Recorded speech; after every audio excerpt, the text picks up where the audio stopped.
আমার ধারণা যারা টাকা ইনকাম করতে ব্যর্থ বা যারা টাকা ইনকাম করার মতো যোগ্যতা রাখেন না, শুধুমাত্র তারাই মানুষকে বলে বেড়ায় টাকা দিয়ে আসলে সুখ কেনা যায় না। বাট এই পৃথিবীর সবচেয়ে সুখের জিনিসগুলো করতেই টাকা লাগে। আপনি যদি চিকিৎসার জন্য সিঙ্গাপুর যেতে চান, টাকা লাগবে না?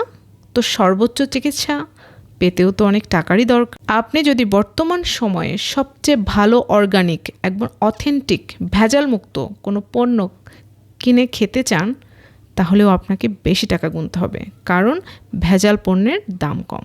আপনি যদি সবচেয়ে ভালো পড়াশোনা করতে চান, তাহলে আপনি হয়তো বা পছন্দ করবেন আপনি আমেরিকায় যাবেন, সেখানেও কিন্তু প্রচুর টাকা লাগবে।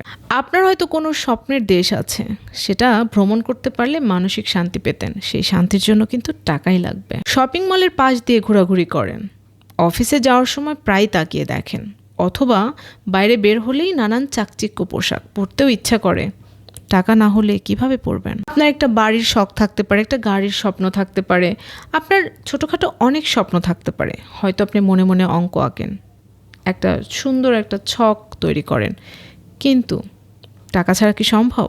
আত্মীয়তা টিকিয়ে রাখতে গেলেও এখন টাকাই লাগে। আত্মীয়র বাড়িতে বেড়াতে যাবেন, আগে আপনার হাতের দিকে তাকাবে, আপনার বাজার দেখে তার রান্না বসাবে। আবার যিনি আপনাকে অনেক আপ্যায়ন করে খাওয়াবেন, ওনার ওই দামি জিনিসগুলো কিনতেও কিন্তু টাকাই লাগবে।